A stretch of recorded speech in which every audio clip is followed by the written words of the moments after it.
Innal hamdalillah nahmaduhu wa nasta'inuhu wa nastaghfiruh wa na'udzu billahi min shururi anfusina wa sayyiati a'malina may yahdihillahu fala mudilla lahu wa may yudlil fala hadiya lahu asyhadu an la ilaha illallah wahdahu la syarika lah wa asyhadu anna Muhammadan abduhu wa rasuluh. Allahumma salli wa sallim wa barik ala nabiyyina Muhammad wa ala alihi wa ashabihi wa man sara ala nahjihi ila yaumiddin, amma ba'd. Ayyuhal ikhwa wal akhwat yang dimuliakan oleh Allah Subhanahu wa taala, kita lanjutkan kajian kita. Pembahasan kita pada pertemuan yang lalu adalah tentang pentingnya membaca kitab-kitab yang berkaitan dengan anjuran untuk menuntut ilmu. Karena ini mempunyai dua faedah utama. Faedah yang pertama, akan membuat orang semangat dalam belajar.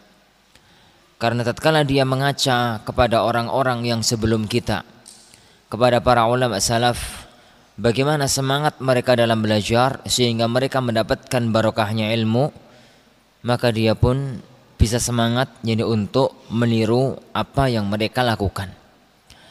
Yang kedua, faedah dari ini adalah menghilangkan sifat ujub, menghilangkan sifat takabbur yang terkadang muncul di sebagian besar penuntut ilmu pemula. Tatkala dia asalnya nggak tahu apa-apa, sekarang mulai kenal alif ba ta. Asalnya nggak tahu apa-apa, mulai kenal mubtada khabar. Asalnya jadi baca tulisan Arab itu nggak ngerti apa yang diinginkan, sekarang mulai faham. Pada awal-awal dia mulai faham itulah terkadang muncul takjub. Jadi muncul takjub, muncul ujub, muncul takabbur. Tatkala kemudian dia melihat, membaca, menelaah bagaimana dulu para ulama mendapatkan ilmu, maka akan hilang takjub, takabbur dari dirinya. Kemudian Syekh meneruskan dengan menyebutkan beberapa kitab yang berkaitan dengan masalah ini. Beliau mengatakan wa sa'adhkuru laka ba'dhal maraji'i wal buhuthi, dan saya, kata Syekh As-Sadhan, akan menyebutkan kepadamu sebagian referensi, sebagian pembahasan al-muta'alliqati bifadlil ilmi wa adabih, yang berkaitan dengan keutamaan ilmu dan adab menuntut ilmu, wa turuqi talabih, dan jalan-jalan menuntut ilmu. Kitab yang pertama, kitab adab talibil hadis, adab seorang pencari hadis, penuntut ilmu hadis. Minal jami' lil khatib, yang terambil dari kitab Al-Jami' oleh Al-Imam Al-Khatib Al-Baghdadi. Kitabul Jami' yang dimaksud adalah kitab Al-Jami' li akhlaqir rawi wa adabis sami', tulisan Al-Imam Al-Khatib Al-Baghdadi rahimahullah. Kitab yang pertama ini li Syekh Bakar Abu Zaid. Yang kedua, adab talibil ilm, adab tata krama dari seorang penuntut ilmu syar'i, tulisan Muhammad ibn Sa'id ibn Ruslan. Yang kedua atau yang ketiga, akhlaqul ulama oleh Imam Al-Ajurri rahimahullah, sebuah risalah tipis tapi sangat bermanfaat bagi orang-orang yang ingin mengetahui bagaimana seharusnya seorang penuntut ilmu dalam berakhlak dan beradab. Yang berikutnya, yang keenam, yang keempat, al-akhlaqu was-siyaru fi mudawatin nufus, akhlak dan perjalanan hidup dalam mengobati jiwa, tulisan Imam Ibn Hazm rahimahullah. Berikutnya kitab Adabul Imla wal Istimla lil Imam Sam'ani. Yang keenam, kitab Adabud Dunya wad Din oleh Al-Imam Al-Mawardi. Yang ketujuh, Adab Al-Mujalasah wa Hamd Al-Lisan oleh Al-Imam Ibn Abdul Bar. Yang kedelapan, kitab Tadhkiratus Sami' wal Mutakallim. Kitab Tadhkiratus Sami' wal Mutakallim oleh Imam Ibnu Jama'ah. Taib. Yang kesembilan kitab At-Ta'alum. At-Ta'alum artinya adalah orang yang pura-pura alim. Alim gadungan kalau bahasa kita. Yani alim karbitan, belum waktunya jadi alim, dipaksakan tampil menjadi seorang alim, jadilah yani penampilannya wah, rasanya kecut. Ini luarnya merah kuning, yani kayaknya ranu manis, begitu dibuka dirasakan kecut. Ini penampilannya sangat meyakinkan, yani pada waktu orasi kajian sangat mengagumkan, tapi begitu keluar, yani begitu yani dinampakkan dari dia masalah-masalah ilmiah, dia akan menampakkan bahwasanya dia ternyata seorang yang ta'alum. Sebuah risalah yang sangat penting untuk dijadikan bacaan bagi setiap orang-orang yang menuntut ilmu, untuk dia tidak terjerumus kepadanya. Satu risalah tipis yang oleh Syekh Bakar Abu Zaid. Yang ke-10 Taqyid al-Ilm, menulis ilmu oleh Imam Al-Khatib Al-Baghdadi. Yang ke-11 Talbisu Iblis oleh Imam Ibnu Al-Jauzi. Dan ini nasihatkan ya ikhwan kepada antum, ini untuk kalau ada waktu-waktu senggang di luar waktu-waktu pelajaran dan sudah mampu membaca bahasa Arab dengan mapan, untuk ini menyelingi bacaannya. Salah satunya adalah dengan kitab yang kita sebutkan tadi. Salah satunya adalah Talbisu Iblis, kitab Talbis Iblis, Ta'alum, dan kitab Talbisu Iblis. Karena ternyata iblis itu tatkala masuk kepada seorang penuntut ilmu beda dengan tatkala masuk kepada seorang ahli maksiat. Iblis tatkala menggoda seorang ulama beda dengan tatkala menggoda yani orang yang ahli ibadah, dan begitu selanjutnya. Maka dengan mengetahui perangkapnya iblis dan bagaimana kisah-kisah masa lalu, yani membawa kita jadi untuk waspada kepada perangkap-perangkap tersebut. Yang ke-12 kitab yang agung, Jami' Bayanil Ilmi wa Fadlih. Jami' Bayan al-Ilm wa Fadlihi oleh Imam Ibnu Abdul Barr rahimahullahu taala. Yang ke-13 kitab yang barusan atau yang tadi kita sebutkan, Al-Jami' Al-Akhlaq Rawi wa Adabis Sami oleh Imam Al-Khatib Al-Baghdadi. Yang 14 Juz'un fihi tashhidul himam ilal ilm. Satu bab atau satu pembahasan untuk meningkatkan semangat dalam menuntut ilmu. Yang ke-15 al-hathu ala talabil ilmi wal istihad fi tahsilih. Dorongan, anjuran untuk mendapatkan ilmu dan berijtihad dalam mendapatkan ilmu oleh Abu Hilal Al-Askari. Kitab Hilyah Talibul Ilm, dan kitab ini sudah antum pelajari karena menjadi bahan kajian kita, menjadi bahan kajian antum sebelum kitab Ma'alim oleh Syekh Bakar Abu Zaid. Yang ke-17 kitab yang agung dan sangat bermanfaat, Ar-Rihlah fi Talabil Hadis, perjalanan menuntut ilmu hadis. Disebutkan oleh Imam Al-Khatib Al-Baghdadi bagaimana dulu perjuangan para ulama dalam menuntut mencari hadis-hadis Rasulullah sallallahu alaihi wasallam, yang dengan itu menunjukkan kepada kita dua hal. Yang pertama, ternyata semangat kita tidak sesemangat mereka. Yang kedua, karena semangat yang tinggi dan perjuangan yang agung itulah ilmu mereka berbarokah. Yang ke-18 Zaghlul Ilm oleh Imam Az-Zahabi rahimahullah taala. 19 Syaraf Ashabil Hadis, keutamaan para ulama hadis, Al-Khatib Al-Baghdadi. Sifatul fatwa wal mufti wal mustafti, kriteria dari fatwa, mufti, dan orang yang berfatwa oleh Ahmad Ibn Hamdan Al-Harran Al-Hambali. Yang ke-21 Talabul Ilmi wa Tabaqatul Muta'allimin, menuntut ilmu dan tingkatan-tingkatan orang-orang yang belajar oleh Imam Syaukani. Awaiqut talab, penghalang, rintangan dalam menuntut ilmu. Yang ke-23 Qimatuz zaman, Qimatuz Zaman oleh Abdul Fattah Abu Ghaddah. Qimatuz Zaman, nilainya ilmu, nilainya zaman di mata para ulama. 24 majlisani min majalisil Hafidh Ibn Asakir. 2 majelis di antara majelis-majelisnya Imamul Hafidh Ibn Asakir.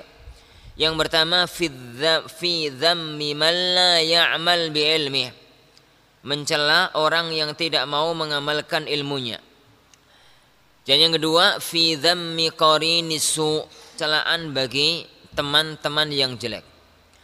Kitab berikutnya yang ke-25 Masbukudz Dzahab fi fadlil Arab wa syarafil ilmi ala syarafin nasab. Kitab ini kitab yang berkaitan dengan menuntut ilmu yang juga berkaitan dengan masalah nasab oleh Mar'i bin Yusuf Al-Hambali. Kitab berikutnya yang termasuk referensi dalam masalah ini Mu'idun Ni'am wa Mubidun Niqam oleh Imam Tajuddin As-Subaki.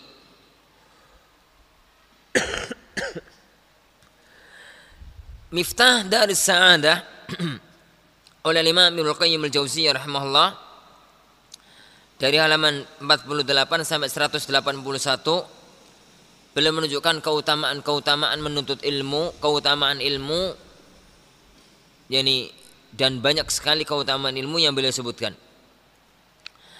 Yang ke-28 min asbabi tahsilil ilm, di antara sebab mendapatkan ilmu, oleh guru Syekh Sadhan sendiri, Syekh Ibn Jarillah, yang tercetak dalam kumpulan kitab yang beliau beri judul Ats-Thimar Al-Yani'ah.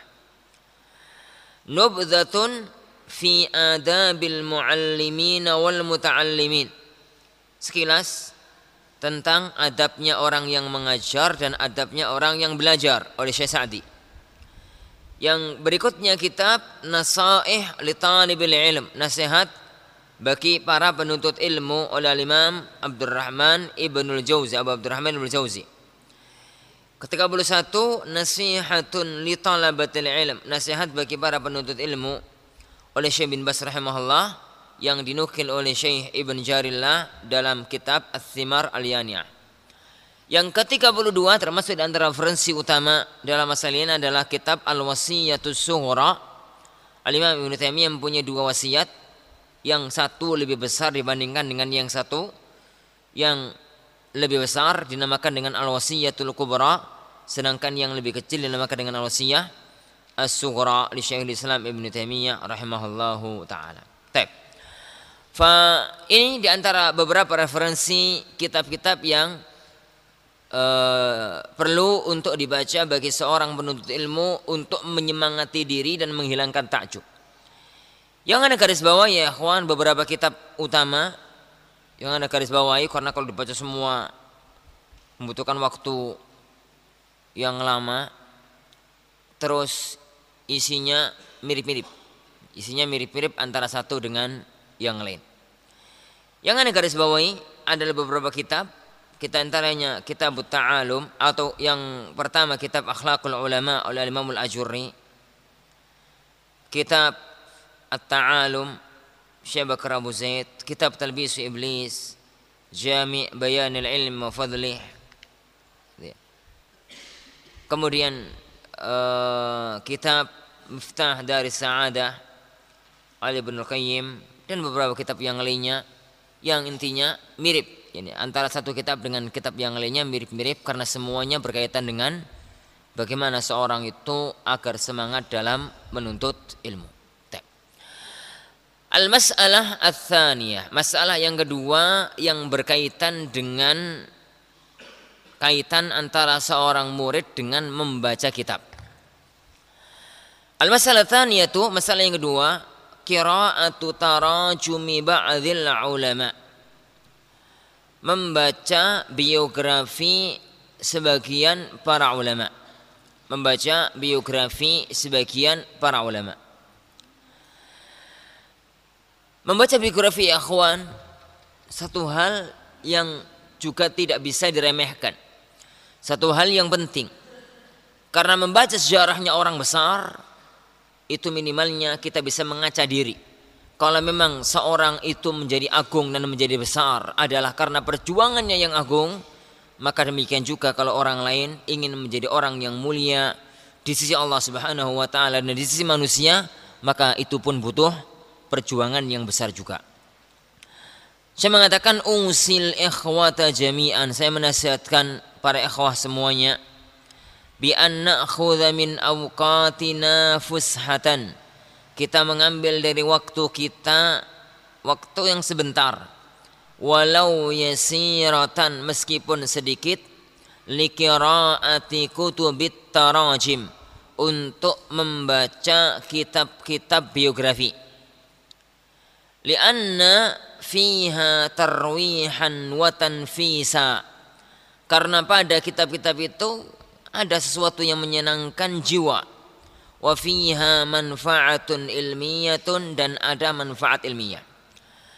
Manusia ya ikhwan, sebagaimana sudah sering saya katakan, itu tabiatnya tidak bisa monoton dalam satu pekerjaan. Kalau itu dia lakukan, maka dia akan jatuh suatu ketika dalam perasaan malas. Dan itu dirasakan oleh semua manusia, sampai pun para sahabat yang mulia sallallahu radhiyallahu anhum ajmain. Kisah Hanzalah, kisah Abu Bakar, dan kisah yang lainnya yang tatkala semangat itu muncul seakan-akan neraka ada di hadapan dia, surga ada di hadapan dia. Tapi tatkala sudah lewat maka akan berkurang dikit demi sedikit. Itu wajar sebagai manusia, satu kewajaran. Oleh karena itu ikhwan fillah azanillahu wa iyyakum, antum jangan memaksakan sesuatu yang itu tidak dimungkinkan oleh jiwa. Kalau orang dari bangun tidur sampai tidur lagi itu serius terus, bacanya kitab yang berat terus, cepat tua cepat mati. Orang ya serius itu ya. Dari awal bangun tidur sampai akhir itu yang dibaca kitab-kitab yang rumit, kitab-kitab yang berat. Jadi butuh waktu-waktu istirahat, dan butuh waktu-waktu otak itu dibuat santai. Tapi ya ikhwan, sekali lagi, faman kanat fatratuhu ila sunnati faqad ihtada, kata Rasulullah. Orang yang kalau butuh masa senggangnya, masa santainya itu sesuai dengan ajaranku, dia mendapatkan petunjuk. Kalau tidak, itulah awal bencana. Bagaimana caranya? Waktu-waktu yang kira-kira kita itu tidak bisa untuk serius karena otak sudah penat, fisik sudah waktunya istirahat, dan yang lainnya dipaksakan, itu akan percuma. Waktu-waktu itu gunakan untuk sesuatu yang manfaat tapi enggak memberatkan jiwa. Apa itu? Kisah. Jangan kisah hayalan ya ikhwan. Kisah. Jadi ambil kitab-kitab yang berbicara tentang masalah sejarah para ulama. Kalau memang kemampuan antum dalam berbahasa Arab itu sudah bagus, silahkan masuk pada kitab-kitab besar. Tapi kalau tidak, silahkan masuk pada kitab-kitab ringan yang berkaitan dengan sejarah para ulama. Bagaimana kita mengenal biografi Mu'adz ibn Jabal, biografi Aisyah, dari perjalanan dia sampai kemudian dia meninggal dunia, biografinya Sa'id ibn al-Musayyib, dan yang lainnya, maka itu kita tetap dalam kondisi belajar, kita mendapatkan faedah tanpa harus banyak menguras otak dalam hal-hal semacam itu, karena membaca cerita itu nggak perlu. Membaca cerita itu tidak perlu jadi untuk perjuangan dalam membacanya. Jadi dalam membacanya. Wallahu a'lam. Ya. Al-mas'alah tsalitsa, masalah yang ketiga yang perlu dinasihatkan oleh Syekh, beliau mengatakan tasjilul fawaidi ala ghilafil kitab min ad-dakhil. Mencatat faedah-faedah kitab di bagian dalam apa itu sampulnya kitab, dan ini sudah kita bahas dahulu. Jadi tatkala ya kawan antum baca sebuah kitab, itu jangan sampai lewat begitu saja, seakan-akan otak kita nggak pernah lupa. Karena kan otak kita nggak pernah lupa. Jadi wajib bagi antum untuk setiap kali menemukan faedah mencatatnya. Entah mencatatnya itu di buku khusus, entah mencatatnya itu di lembar kosong bagian depan belakang. Jadi setiap buku ya ikhwan itu mesti ada lembar kosong di depan. Setiap buku mesti ada lembar kosong di depan itu. Gunakan lembar kosong ini nantinya untuk mencatat faedah-faedah ilmiah yang terdapat dalam kitab tersebut. Ini karena tatkala kita suatu ketika ingin mencari pembahasan itu, maka tidak perlu bongkar-bongkar semua halaman, cukup melihat poin-poin depan sehingga kita dengan mudah bisa melihat faedah berharga yang terdapat dalam kitab tersebut.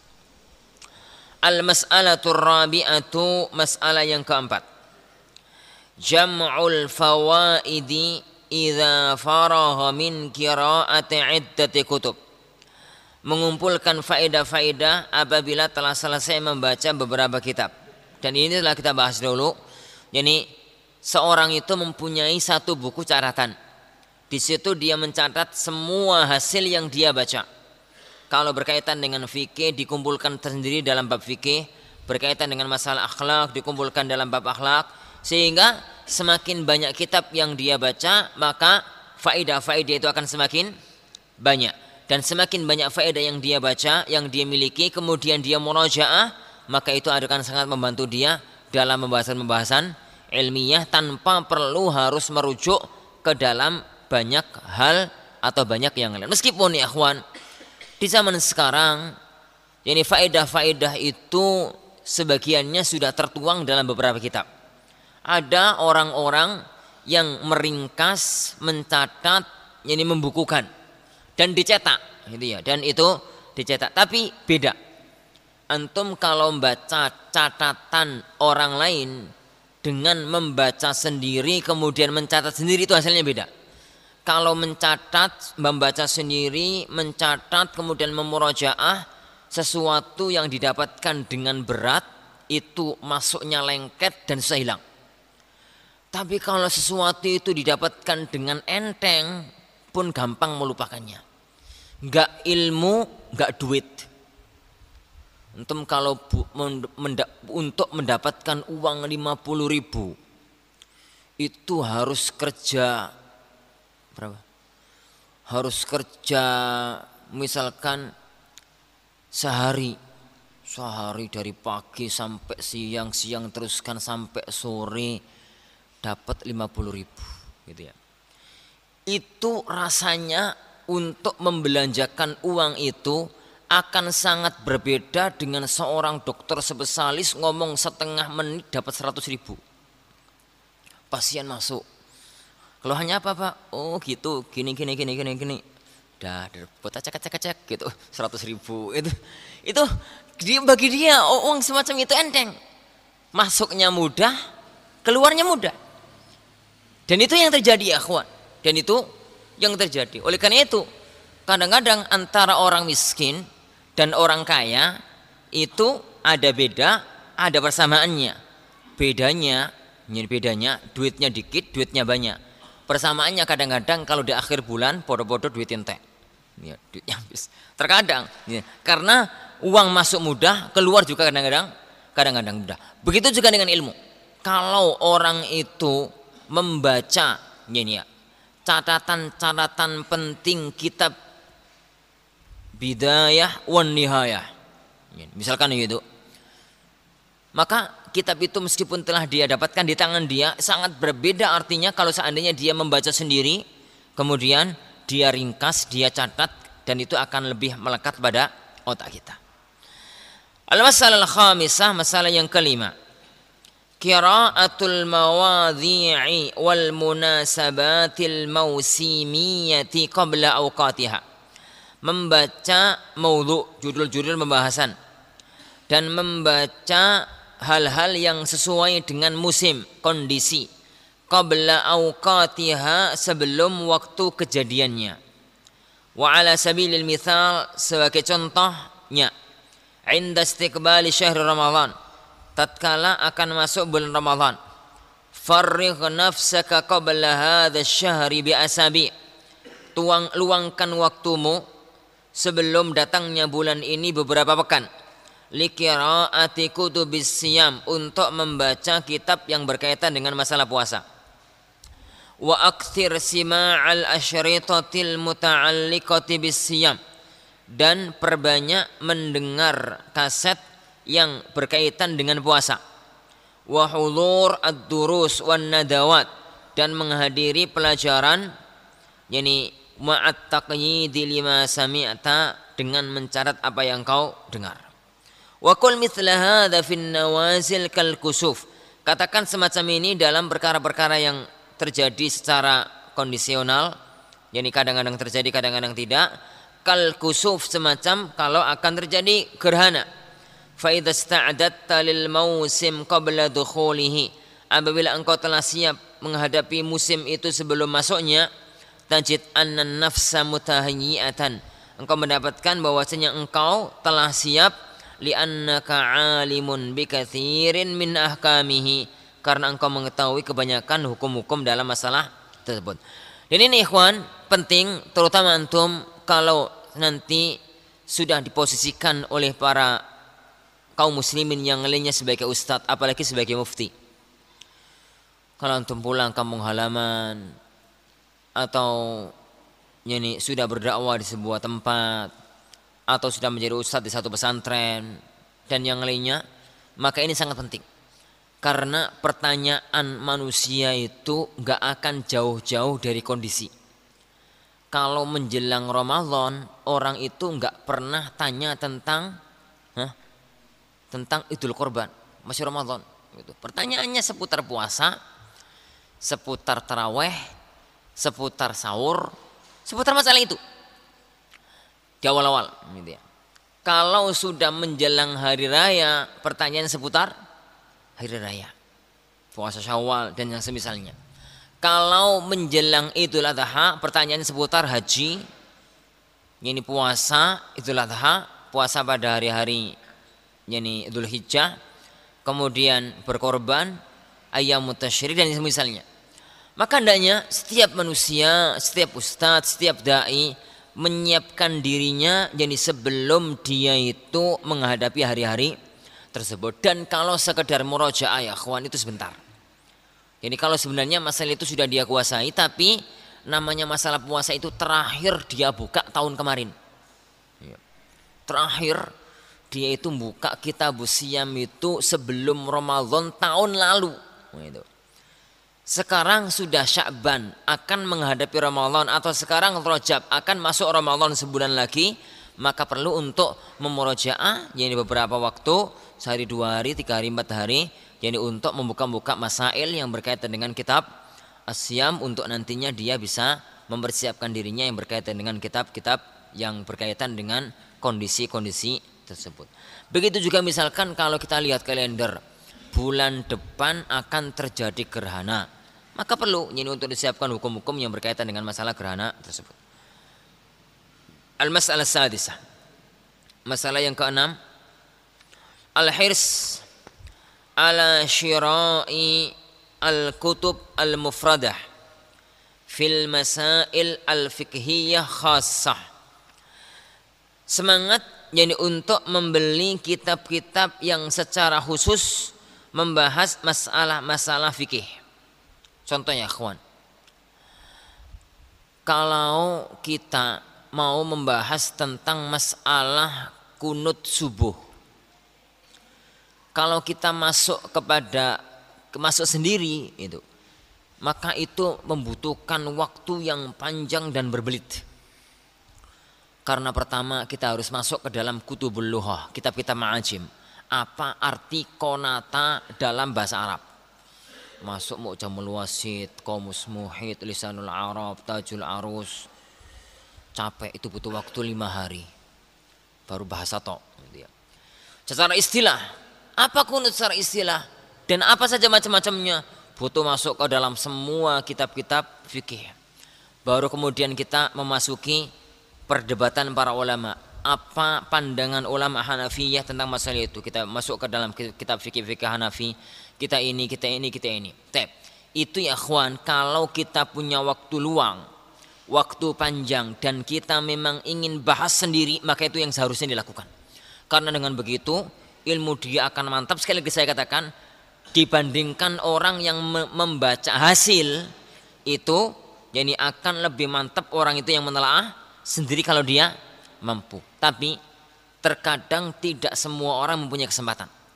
Terkadang waktu mepet, jadi harus dia membaca kitab itu dengan cepat. Maka yang paling membantu adalah kitab-kitab meskipun kecil yang secara khusus bahas masalah tentu. Kita bukan misalkan kitab 100-200 halaman masalah kunut, kitab 100-200 halaman atau kurang daripada itu atau lebih daripada itu dikit tentang masalah gerhana, kitab tentang masalah ini, kitab tentang masalah itu secara khusus meskipun tipis-tipis, maka itu sangat membantu dan sangat perlu untuk dimiliki bagi seorang penuntut ilmu. Mithlu kitab muta'alliq bil witr, semacam kitab yang berkaitan dengan witir. Wa akhar muta'alliqun bil i'tikaf, dan kitab yang lain yang berkaitan dengan i'tikaf.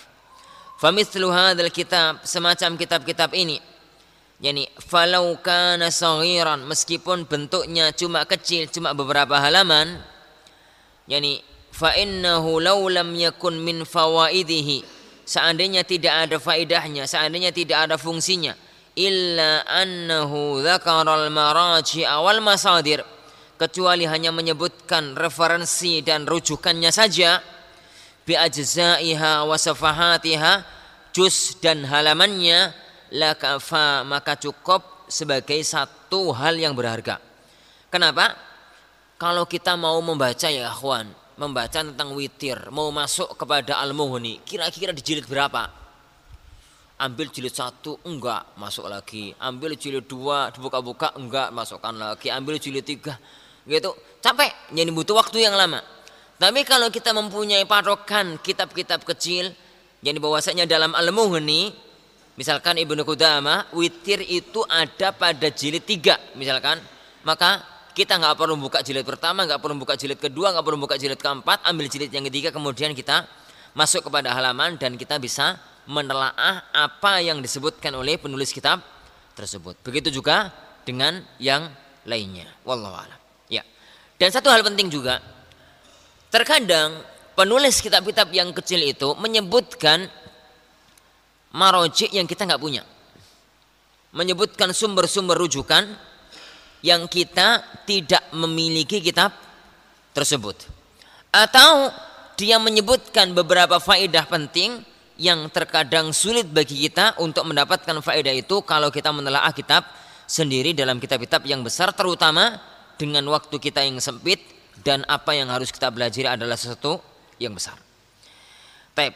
Waqad jama'a laka atrafal mas'alah, orang itu, penulis kitab-kitab itu telah mengumpulkan bagi kamu yakni ujung-ujung pembahasan. Al-mas'alatus sabi'ah, masalah yang ketujuh. Muhawalatu fahmil kitabi, berusaha yakni untuk memahami kitab, walau istada'a dzalika i'adata qira'atihi marratan aw marratain, meskipun itu berkonsekuensi mengulang membaca kitab tersebut sekali atau 2 kali. Fa idza qara'a ahaduna fi kitabin, apabila salah satu di antara kita membaca satu kitab, fala yaktafi bi an yafhama safhatan aw safhatain, jangan dia mencukupkan diri memahami 1-2 lembar, bal yuhawilu an yafhama jami'a ma qara'ahu wa yastau'ibahu, tapi dia berusaha untuk memahami semua apa yang dia baca. Wala yadhjar min i'adatil kitabi marratan ukhra, jangan dia itu merasa bosan untuk mengulangi membaca kitab yani pada kesempatan yang lainnya. Kenapa Pak Ikhwanuddin azani Allah wa yakum? Kemampuan otak manusia itu semua rata-rata otak manusia itu standar. Jarang-jarang orang itu yang sekelas Bukhari, Ibnu Taimiyah, Syafi'i dan yang lainnya. Rata-rata orang itu kalau membaca sekali nggak bisa menguasai kitab itu sebanyak 100%. Dia mungkin faham 50%. Kemudian kalau dia ulangi lagi dia faham 60-70%. Dia ulangi ketiga, keempat kalinya dia baru faham secara sempurna. Dan sudah merupakan satu hal yang difahami oleh semua, bahwasanya kalau dia mengulang bacaan maka dia akan menemukan faedah yang tadinya dia tidak mendapatkannya. Lihat Al-Imamul Muzani rahimahullahu taala. Yani Al-Imamul Muzani murid utamanya Imam Syafi'i, qara'a kitab Ar-Risalah. Beliau mendapatkan kitab, membaca kitab Ar-Risalah tulisan Imam Syafi'i dalam usul fikih 50 marrah, sebanyak 50 kali. Saya tambahkan bahwasanya Imam Al-Muzani mengatakan, dan setiap kali saya membacanya, saya menemukan satu faedah yang saya tidak menemukan pada bacaan sebelumnya.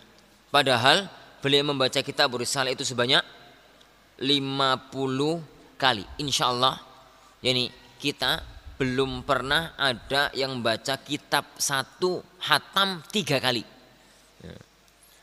Ada Manhajus Salikin hatam 5 kali dari awal, balik lagi dari awal 5 kali. Itu kayaknya enggak. Tipe orang kita itu sama sebagaimana yang sudah saya katakan, penyakit yani para santri di daerah kita termasuk anak itu adalah kalau sudah khatam kitab itu perasaan sudah khatam juga dan sudah paham gitu. Dan itu adalah hal yang perlu jadi untuk kita obati masing-masing. Kita berusaha diri jadi untuk memahami kitab tersebut sebisa mungkin dengan mengulang-ulang membaca kitab yang ada. Dan itu yang sering saya katakan sama antum, bahwasanya jangan lewatkan satu pelajaran kecuali minimalnya dibaca sebanyak 3 kali. Persiapan sekali, yang kedua waktu di kelas, yang ketiga waktu murajaah. Sehingga minimal kitab itu kita baca sebanyak 3 kali. Al-mas'alah ats-tsaminah, masalah yang ke-8. Ikhtiyar awqatil qiraah, membaca, memilih waktu membaca. Wan nasu fi hadza mutafawitun, manusia itu beragam, bermacam-macam. Wa ala kulli hal, apa namanya? Ij'al li nafsika waqtan takunu mutahayyi'an fihi lil qiraah. Jadikan pada dirimu waktu khusus untuk kamu itu siap membaca. Dan manusia itu ya akan berbeda-beda. Tidak semua orang sama. Ada orang itu yang tipenya ngantuan, sehingga kalau bacanya itu ba'da subuh, kitabnya buka, matanya terpejam, gitu ya. Ngantuk, gitu. Ngantuk akhirnya tidur. Gitu. Kalau orang tipenya semacam itu jangan dipaksakan membacanya itu ba'da subuh. Bacanya itu ba'da subuh. Kalau memang tipenya orang itu diem dikit tidur, saya malah mengatakan ba'da subuh itu gunakan aja untuk olahraga. Daripada baca megang mushafnya jatuh, megang kitabnya jatuh, megang pulpennya gak gerak-gerak gitu. Kenapa macet gitu? Karena orangnya tidur gitu. Daripada begitu ya kawan, jadi orang yang tipenya ini tukang tidur, sekalian ba'da subuh itu gunakan aktivitas yang gak bisa tidur. Apa itu? Olahraga, nyuci baju, atau yang semisalnya yang nggak mungkin tidur. Masa nyuci baju mau tidur? Tengah-tengah nyuci baju ngantuk tidur itu kan nggak mungkin gitu ya, nggak mungkin. Tapi kalau memang orang itu yani bisa menggunakan waktu freshnya itu setelah tidur, itu adalah waktu yang paling bagus, waktu setelah subuh. Semua orang yang akan berbeda antara satu orang dengan orang yang lainnya, antara kesibukan orang satu dengan kesibukan orang yang lainnya. Orang yang berkeluarga beda dengan orang yang belum berkeluarga. Kalau orang berkeluarga ya akhwan, membaca ba'da isya, jangankan baca. Wah, anaknya rewel minta digendong, minta mau ditidurkan, anaknya belum tidur, abinya udah tidur. Itu kasus-kasus yang ada. Semua orang melihat pada kemampuan dirinya. Semua orang melihat kepada kemampuan dirinya kapan dia harus menyempatkan membaca. Tapi yang penting satu hal, sebagaimana yang sudah sering saya ulang-ulang di majelis ini, yaitu sempatkan waktu dalam sehari untuk membaca. Jadi untuk membaca. Dan kalau pada antum jangan sempatkan, wajib bagi antum jadi untuk menjadikan waktu itu, yang lainnya terserah, tapi gunakan waktu itu 3. Waktu untuk persiapan pelajaran kelas, waktu untuk masuk kelas, dan waktu untuk murojaah pelajaran yang tadi dipelajari di kelas. Jadi sehingga ilmu itu setiap yang kita baca itu akan kita lewati sebanyak 3 kali mempelajarinya. Yang terakhir dalam masalah ini, al-mas'alatut tasi'ah, masalah yang ke-9, idza ishtara ahaduna kitaban wa khassatan minal mujalladat. Apabila salah satu di antara kita membeli kitab, terutama kitab yang berjilid-jilid, fa'alaihi an yatasaffahahu, maka sebelum dia beli dia periksa dulu. Kenapa? Fa fi ba'dhil kutubi bayat, di sebagian cetakan kitab ada yang blank, enggak tercetak. Wa fi ba'dil ahayin yakunu ma ala dhahril kitab mughayyiran lima bidakhilihi. Terkadang antara sampul dan dalamnya beda. Namanya orang, ya kawan, salah masang gitu. Namanya masang, namanya pabrik, perusahaan. Faqad yakun raqmul mujallad ala khilafil kitab mukhalifan li raqmihi fid dakhil. Terkadang nomor jilidnya beda dengan yang ada di dalam. Oleh karena itu sebelum membeli diperiksa dulu. Kalau disegel, biasanya kalau kitab itu sudah segelan itu berarti sudah lolos sensor. Itu secara umum. Tapi secara umum kalau memang memungkinkan untuk kita periksa, maka diperiksa dulu untuk memastikan bahwasanya kitab itu selamat dari cacat yang ada. Allah Subhanahu wa taala ini beberapa faedah yang berkaitan dengan masalah membaca bagi seorang santri. Kemudian insyaallah Subhanahu wa taala pada pertemuan berikutnya kita teruskan kepada dua hal penting yang akan dibahas oleh Syekh yang berkaitan dengan seorang penuntut ilmu. Wallahu a'lam. Kiat-kiat apa saja akan menjadikan hati kita untuk selalu ikhlas dalam menuntut ilmu, dan lebih utama tatkala kita berdakwah, karena terkadang kalau kita berdakwah di satu tempat mereka memberi upah atau gaji kepada kita sehingga hati ini seakan-akan kurang ikhlas dalam berdakwah. Mohon nasihatnya. Pertama ya ikhwan, ikhlas masalah hati. Yani gaji, orang yang digaji dalam dakwahnya bisa jadi dia ikhlas, bisa jadi dia nggak ikhlas. Orang yang nggak digaji sekalian bisa jadi dia ikhlas, bisa jadi dia nggak ikhlas. Ikhlas itu adalah masalah hati, masalah kita dengan Allah Subhanahu wa taala. Oleh karena itu nasihat saya pertama, banyak-banyak membaca nas-nas Al-Qur'an dan Al-Hadis tentang besarnya pahala, keutamaan orang yang ikhlas dan ancaman orang yang riya. Sehingga itu jadi pelajaran berharga untuk kita. Yang kedua, nasihat saya, sering-sering mengamalkan amal perbuatan yang tidak ada yang tahu kecuali Allah Subhanahu wa taala. Sering-sering melatih diri, melatih jiwa untuk mengamalkan satu amal perbuatan sampai istri Anda pun nggak tahu kalau Anda mengamalkan itu. Sedekah nggak pernah bilang siapa-siapa kecuali hanya Allah yang tahu. Kita membantu orang tidak pernah ada orang yang tahu. Salat nggak pernah ada orang yang tahu kalau kita salat, sampai pun anak dan istri kita. Membaca Al-Quran nggak pernah ada orang yang tahu. Dengan itu kita mau riya sama siapa? Kita mau riya sama siapa? Kalau kita sering-sering terlatih dengan mengamalkan amal perbuatan yang tidak mungkin bisa riya, maka semoga hal itu menjadi sesuatu yang selalu kemudian kita amalkan setiap ibadah-ibadah yang lainnya. Yang ketiga, sering-sering membaca bagaimana biografi para ulama dalam mereka ikhlas kepada Allah Subhanahu wa taala dalam perjuangan mereka. Dan yang terakhir, banyak-banyak berdoa kepada Allah agar Allah menjaga hati kita dari penyakit riya, karena hati manusia adalah di antara dua jari-jarinya Allah Subhanahu wa taala yang Allah membolak-balikkan jari itu kapanpun dia kehendaki dan kemanapun yang Allah kehendaki. Insyaallah Subhanahu wa taala ini kita teruskan pada pertemuan yang akan datang. Subhanakallahumma wa bihamdik, asyhadu an la ilaha illa anta, astaghfiruka wa atubu ilaik. Wassallallahu wasallam baraka ala nabi Muhammad. Assalamualaikum warahmatullahi wabarakatuh.